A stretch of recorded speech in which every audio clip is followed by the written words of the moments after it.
இந்த வீடியோவில் நம்ம என்ன பார்க்க போறோம்னா மைக்ரோசாஃப்ட் எக்ஸல் டுட்டோரியல் பார்க்க போறோம். மைக்ரோசாஃப்ட் எக்ஸல் எப்படி ஓப்பன் பண்ணுறதுனா டெஸ்க்டாப்பில் ரைட் கிளிக் பண்ணி நியூ போயிட்டு இங்கே வந்து மைக்ரோசாஃப்ட் எக்ஸல் ஒர்க் ஷீட்னு இருக்குது. அதை கிளிக் பண்ணோம்னா நமக்கு ஒரு ஒர்க் ஷீட் வந்து இங்கே கிரியேட் ஆகிடும். இதை நம்ம டபுள் கிளிக் பண்ணி ஓப்பன் பண்ணிக்க வேண்டியதுதான். நான் யூஸ் பண்ணுற சாஃப்ட்வேர் வந்து MS Office 2016. நெக்ஸ்ட் பார்த்தோம்னா மைக்ரோசாஃப்ட் எக்ஸல்லையே நமக்கு வந்து இன்பில்டாக வந்து நிறைய டெம்ப்ளேட்ஸ் கொடுத்துருக்காங்க. அது எப்படி ஓப்பன் பண்ணணும்னா ஃபைல் போயிட்டு ஃபைலில் நியூ கொடுத்தோம்னா நம்ம வந்து புது டெம்ப்ளேட்ஸ் வந்து இங்கே டவுன்லோட் பண்ணிக்கலாம். இல்லை பிளாங்க் ஒர்க் புக் வேணா கூட இங்கே டவுன்லோட் பண்ணிக்கலாம். நம்ம பார்த்தோம்னா நிறைய டெம்ப்ளேட்ஸ் வந்து இன்டர்நெட் கனெக்ட் ஆகிருந்தால் தான் இந்த டெம்ப்ளேட்ஸ்லாம் நமக்கு காட்டும். நமக்கு வந்து எந்த டெம்ப்ளேட்ஸ் வேணுமோ கிளிக் பண்ணி டவுன்லோட் பண்ணிக்கலாம். இப்போ பிளாங்க் வேணும் அப்படின்னா பிளாங்க் ஒர்க் புக் கொடுத்தோம்னா பிளாங்க் வந்து ஓப்பன் ஆகிடும். ஓகேவா? நெக்ஸ்ட் வந்து நம்ம ஆல்ரெடி ஒர்க் பண்ண எக்ஸல் ஷீட்டே வந்து ஓப்பன் பண்ணணும் அப்படின்னா ஓப்பன்ன்ற ஆப்ஷனில் போயிட்டு நம்ம ப்ரௌஸ் பண்ணி ஓப்பன் பண்ணிக்கலாம். நான் இது வரைக்கும் எக்ஸல் வந்து ஒர்க் பண்ணல, அதனால் இங்கே காட்டல.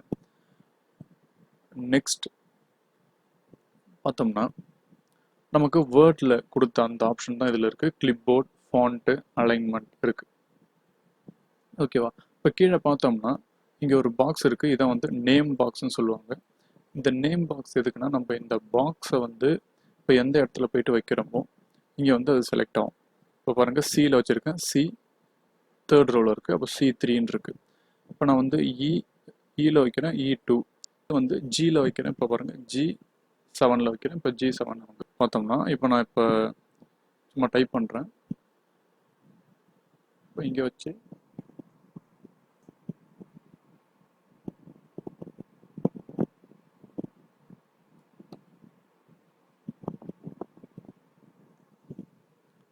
ஜஸ்ட் நான் டைப் பண்ணியிருக்கேன். இப்போ இதோட ஃபாண்ட் நம்ம மாற்றணும் அப்படின்னா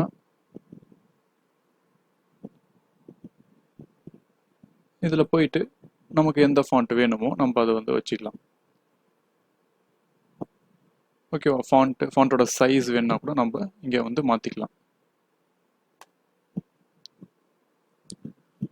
நெக்ஸ்ட் பார்த்தோம்னா கீழே பார்த்தோம்னா போல்டுன்னு இருக்குது. இதை கொடுத்தோம்னா அது வந்து போல்ட் ஆகிடும். இது வந்து இட்டாலிக், சேம் வந்து நம்ம வேர்டில் பார்த்ததே தான். இது அண்டர்லைன். நெக்ஸ்ட் வந்து இது வந்து பார்டர். இப்போ அந்த செல்லை வந்து பார்டர் பண்ணணுமா அப்படின்ட்டு கொடுத்தா இப்போ இங்கே பார்டர் ஆகிடுது. ஓகேவா? இந்த இங்கே இருக்கிறது வந்து இன்க்ரீஸ் ஃபாண்ட் சைஸ். இது கொடுத்தோம்னா ஃபாண்ட் சைஸ் வந்து இன்க்ரீஸ் ஆகும். இதில் பக்கத்தில் இருக்கிறது வந்து டிக்ரீஸ் ஃபாண்ட் சைஸ். இது கொடுத்தோம்னா ஃபாண்ட் சைஸ் வந்து டிக்ரீஸ் ஆகும். இப்போ இந்த ஆப்ஷன் எதுக்குன்னா ஃபில் கலர்ன்ற ஆப்ஷன். இதை நம்ம கிளிக் பண்ணும்போது நம்ம செலக்ட் பண்ணியிருக்கிற அந்த செல் வந்து கலர் வந்து மாறும். நமக்கு வந்து எந்த கலர் வேணுமோ நம்ம வந்து செலக்ட் பண்ணிக்கலாம். ஓகேவா? பக்கத்தில் இருக்கிறது பார்த்தோம்னா ஃபாண்ட் கலர். இப்போ நமக்கு வந்து ஃபாண்ட் வந்து எந்த கலரில் வேணுமோ நம்ம வந்து ஈஸியாக வந்து இதை வச்சு நம்ம செலக்ட் பண்ணிக்கலாம். கொடுத்தோம்னா ஃபாண்ட் வந்து கலர் மாறும். நான் வந்து ஆட்டோமேட்டிக் கொடுத்துட்றேன். நெக்ஸ்ட் பார்த்தோம்னா இப்போ வந்து இது அலைன்மெண்ட் டேப் பற்றி பார்க்க போகிறோம். அலைன்மெண்ட் டேப் என்னன்னா இப்போ நான் இங்கே டைப் பண்ணியிருக்கேன். இந்த டைப் பண்ண மைக்ரோசாஃப்ட் ஆஃபீஸ் அப்படியே போயிட்டு பக்கத்தில் வரைக்கும் போயிருக்கு. நான் இப்போ அந்த டேப்ல கிளிக் பண்ணிட்டு wrap டெக்ஸ்ட்னு கொடுக்குறேன். wrap டெக்ஸ்ட் கொடுத்த உடனே பார்த்தோம்னா இந்த செல்லு இந்த சைஸ்லேயே வந்து இது வந்து உள்ள இந்த செல்லுக்குள்ளேயே வந்து வந்துடும். நம்ம இதை கண்ட்ரோல் பண்ணுறதுனா இப்படி அட்ஜஸ்ட் பண்ணி இப்படி கண்ட்ரோல் பண்ணிக்கலாம். இப்போ wrap டெக்ஸ்ட் ஆஃபில் இருந்ததுன்னா இது வந்து ஹரிசாண்டலாக தான் இருக்கும். கீழே வந்து அந்த செல் சைஸை விட்டு தாண்டி போகும். இது ஆனில் இருந்ததுன்னா அந்த செல் சைஸ்க்குள்ளேயே வந்து நமக்கு நம்ம டைப் பண்ண வேர்டு வந்து வந்துடும். மர்ஜ் பற்றி பார்க்க போகிறோம். இப்போ நான் வந்து சில செல்ஸை வந்து நான் செலக்ட் பண்ணிடுறேன். செலக்ட் பண்ணிவிட்டு பார்டர் வந்து போட்டுக்கிறேன். பார்த்தோம்னா இது பார்டர் போட்டுட்டேன். இப்போ வந்து நான் இதை ஃபுல்லாக செலக்ட் பண்ணிவிட்டு இப்போ வந்து பார்த்தோம்னா மர்ஜ் சென்டர் அப்படின்ட்டு இருக்குது. மர்ஜ் சென்டர் கொடுக்குறேன். இப்போ இது வந்து ஃபுல்லாக மர்ஜ் ஆகி ஒரே செல்லாக எடுத்து இப்போ நம்ம இங்கே வந்து டைப் பண்ணிக்கலாம். ஓகேவா? சென்டரில் இங்கே டைப் ஆகுது. இந்த ஃபாண்ட்டை வந்து மாற்றணும் அப்படின்னா இப்போ இங்கே பார்த்தோம்னா அலைன்மெண்ட்டுன்னு இருக்கா, அதை நான் கொடுக்குறேன். இங்கே கொடுக்குறேன், மேலே போகுது. இங்கே இது வந்து சென்டர், இங்கே கொடுக்குறேன், கீழே வருது. அதை போல் இந்த ஃபாண்ட் வந்து நம்ம எங்கே வந்து டைப் ஆகணும் ஒரு செல்லில் அப்படின்றத கண்ட்ரோல் பண்ணுறது தான் வந்து இந்த அலைன்மெண்ட்டில் இங்கே இருக்க வந்து டாப் அலைன். இது வந்து டாப் அலைன், இது வந்து சென்டர், இது வந்து பாட்டம், இது வந்து அலைன் லெஃப்ட், இதுவும் சென்டர், இது வந்து அலைன் ரைட். அதுபோல் இந்த அலைன்மெண்ட் வச்சு நம்ம வந்து வேர்டு வந்து எங்கே டைப் ஆகணுன்றத அட்ஜஸ்ட் பண்ணிக்கலாம். நெக்ஸ்ட் பார்த்தோம்னா இப்போ மெர்ஜுக்கு வரும். மெர்ஜில் பார்த்தோம்னா இன்னொன்று இருக்குது, மெர்ஜ் அக்ராஸ்ன்னு இருக்குது. இப்போ நான் மெர்ஜ் அக்ராஸ் ஆன் பண்ணுறேன் பாருங்கள். இப்போ வந்து செல் வந்து ரோ வைஸில் தான் வந்து மெர்ஜ் ஆகிருக்கு, காலம் வைஸில் மெர்ஜ் ஆகல.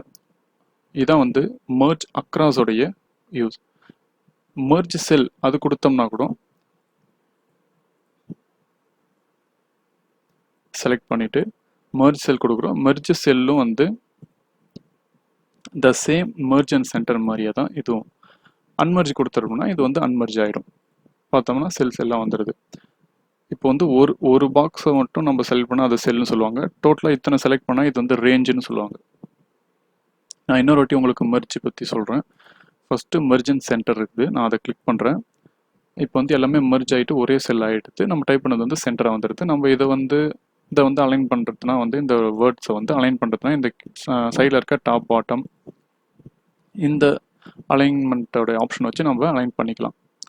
ஓகேவா? நெக்ஸ்ட்டு மெர்ஜ் அக்ராஸ் அப்படின்றது. மெர்ஜ் அக்ராஸ்னா காலம் வைஸ் நமக்கு மெர்ஜ் ஆகாது, பட் ரோ வைஸ் எல்லாமே மெர்ஜ் ஆகிடுது பாருங்கள். எல்லாம் ஒரு ரோவும் வந்து மெர்ஜ் ஆயிருக்கு. ஓகேவா? இதான் வந்து மெர்ஜ் அக்ராஸ். மெர்ஜ் செல்லும் same as merge centre.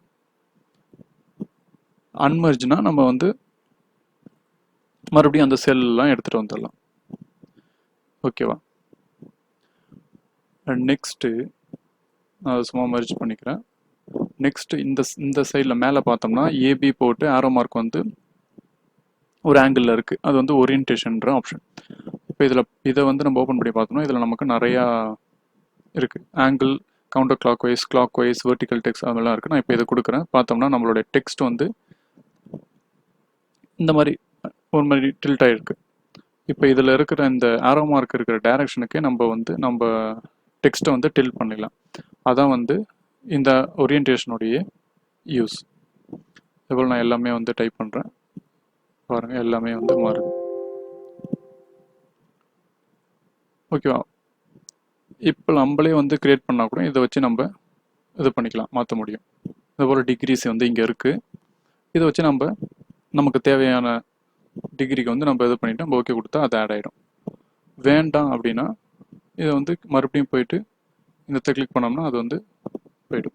Degrees intend, இதை வந்து நம்ம இப்போ பாருங்கள், டிக்ரீஸ்னால் கம்மியாகும், இந்த டெக்ஸ்ட் வந்து லெஃப்ட் சைட் போகுது.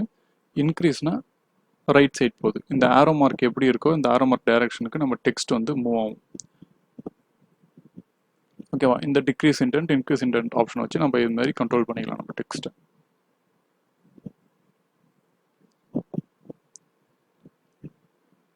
ஓகேவா? நெக்ஸ்ட் இந்த கிளிப்போர்ட் அப்படின்ற டேப்ல இருக்க ஆப்ஷன்ஸை பற்றி பார்ப்போம். லெஃப்ட் சைட் பார்த்தீங்கன்னா கிளிப்போர்ட் என்ற ஆப்ஷன் இருக்குது. இப்போ வந்து அதில் பார்த்தோம்னா கட், காப்பி, ஃபார்மேட், பெயிண்டர், பேஸ்ட்ன்ற 4 ஆப்ஷன் இருக்குது. இப்போ ஒரு செல்லில் இருக்கிறத நம்ம காப்பி பண்ணி வேறு இடத்துல வந்து பேஸ்ட் பண்ண போகிறோம் அப்படின்னா நம்ம வந்து இந்த ஆப்ஷன் நம்ம யூஸ் பண்ணிக்கலாம். நான் இதை செலக்ட் பண்ணுறேன். மேலே பார்த்தோம்னா காப்பின்னு ஃபஸ்ட்டு காப்பி பண்ணி காட்டுறேன். காப்பி நம்ம கிளிக் பண்ணிவிட்டு பார்த்தோம்னா நமக்கு இந்த செல் வந்து காப்பி ஆகிடுது. இப்போ எங்கே நமக்கு பேஸ்ட் பண்ணணுமோ அங்கே கிளிக் பண்ணி பேஸ்ட் கொடுத்தோம்னா நமக்கு பேஸ்ட் ஆகிடும்.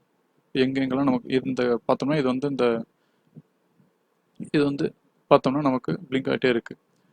அது காப்பிலேயே இருக்குது. நம்ம எஸ்கேப் அழுத்தினா தான் அது போகும். அது வரைக்கும் நம்ம எங்கெங்கெல்லாம் வேணுமோ நம்ம போயிட்டு பேஸ்ட் பண்ணிக்கலாம். ஓகேவா? நம்ம எஸ்கேப் அழுத்தின உடனே போயிடும். நெக்ஸ்ட்டு காப்பி பண்ணுறதுக்கு ஈஸியான வழினா அப்படியே ஒரு செல்லை கிளிக் பண்ணி ரைட் கிளிக் பண்ணிவிட்டு காப்பின்ற ஆப்ஷன் இருக்குது, காப்பி கொடுத்தோம்னா இதை போல் வரும். நம்ம எங்கே வேணுமோ அதே மாதிரி சேம் ரைட் கிளிக் பண்ணி பேஸ்ட் கொடுத்துடலாம். கட் என்ற ஆப்ஷனை பற்றி பார்ப்போம். கட்னா த சேம். இப்போ நான் இந்த செல்லை செலக்ட் பண்ணிவிட்டு கட் கொடுக்குறேன். த சேம் காப்பிக்கு எப்படி வந்து பிளிங்க் ஆன மாதிரி இருந்ததோ அது மாதிரி ஆகுது. இப்போ இதை நம்ம எங்கே வேணுமோ பேஸ்ட் பண்ணுறது. இப்போ நான் இங்கே வச்சு பேஸ்ட் கொடுக்குறேன். அங்கே இருக்கிறது இங்கே மூவ் ஆகிடுது. வந்து cut copy. Next format painter எதுக்குன்னா இந்த சேம் வேர்டில் நம்ம பார்த்த மாதிரி தான். நான் இப்போ வந்து இந்த செல்லை செலக்ட் பண்ணிவிட்டு இந்த செல் கலர் வந்து சும்மா எல்லோவாக கொடுத்துட்றேன். இப்போ வந்து இந்த செல் செலக்டில் இருக்குது. ஃபார்மட் பெயிண்டரை கிளிக் பண்ணுறேன். ஒன் டைம் கிளிக் பண்ணால் இது ஒன் டைம் காப்பி மாதிரி தான். ஜஸ்ட் நான் இங்கே வைக்கிறேன். இந்த செல்லும் வந்து இதே மாதிரி மாறிடுது. பார்த்தோம்னா ஃபார்மட் பெயிண்டரையே நம்ம வந்து இப்போ நான் இதை டபுள் கிளிக் பண்ணுறேன். ஃபார்மட் பெயிண்டர் டபுள் கிளிக் பண்ணோம்னா இது வந்து பிளிங்க் ஆகிட்டே இருக்கும். நம்ம எங்கே வைக்கிறோமோ அது வந்து ஃபுல்லாக கலர் மாறிக்கிட்டே இருக்கும். அதனால் நமக்கு தெரியும். கண்டினியூஸாக வந்து நம்ம வந்து ஃபார்மட் பெயிண்டர் என்ற ஆப்ஷனை நம்ம யூஸ் பண்ணிக்கலாம். இதை சிங்கிள் கிளிக் பண்ணால் ஒரு வாட்டி தான் வந்து நம்ம இதை யூஸ் பண்ண முடியும். அது ஆஃப் ஆகிடும். டபுள் கிளிக் பண்ணால் கண்டினியூஸாக நம்ம வந்து யூஸ் பண்ணிக்கிட்டே இருக்கலாம்.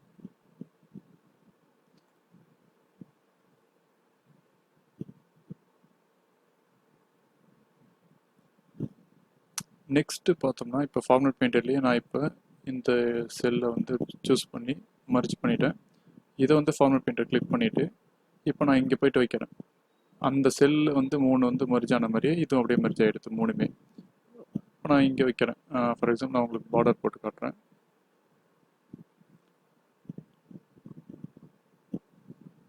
நான் இது ஃபுல்லாக வந்து பார்டர் போட்டுட்டேன்.